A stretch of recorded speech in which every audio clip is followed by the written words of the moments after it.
This is about not being perfect. You don't have to be perfect. I've just given you permission, because here's what happens when we try to be perfect.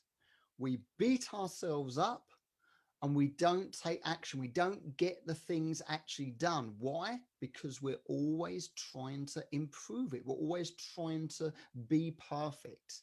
Now, trying to improve things is great. But what we've got to do is we've got to improve things in the real world. In other words, we've got to make the mistakes. We've got to get out there. We've got to release things. We've got to create things. We've got to try things. We've got to take actions, get it wrong and fail so that we can make the improvements after that. Okay.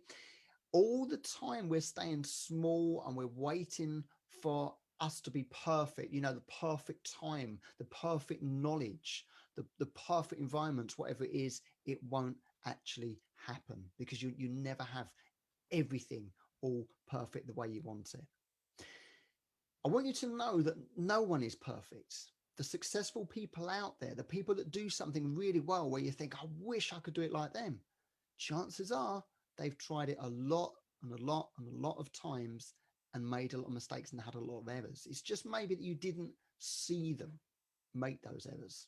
Perhaps this is like the whole overnight sensation type thing, isn't it? Overnight celebrity. What you haven't seen, I mean, there are some people that become celebrities overnight, but usually the real successes are the people that have been making all the mistakes in the background for years and years and years before all of a sudden we see their successes. Their successes have come to light. So they weren't perfect and they're still not perfect. What you've got to be really aware of is that little voice in your head that starts to beat yourself up for not being perfect. And that's what I had for many years, and sometimes still comes up. You start comparing yourself to other people. You see other people as being perfect and not yourself. But remember, they're not perfect either.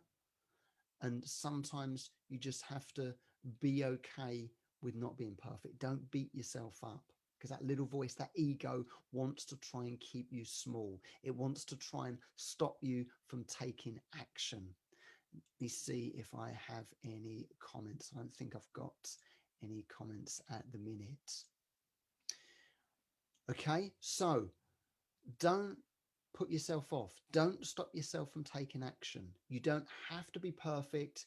Just taking some form of action is better than nothing. You will learn quicker from that. Don't procrastinate. Know that failure is good.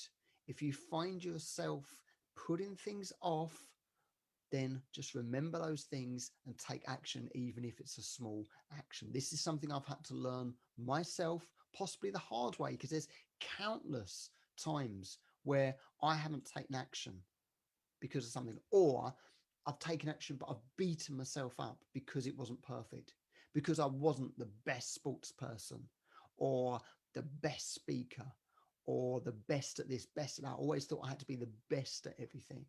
Otherwise, I was a failure. No.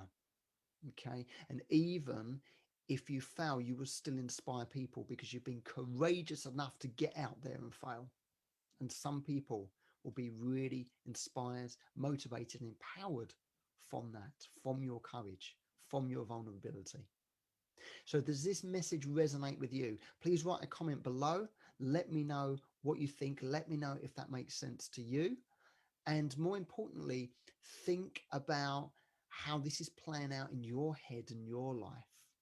Is that little voice in your head actually stopping you from taking the action that you need to? You don't have to be perfect. My name is James Dan from Inner Anthem. Have a great day, and I look forward to seeing you again soon.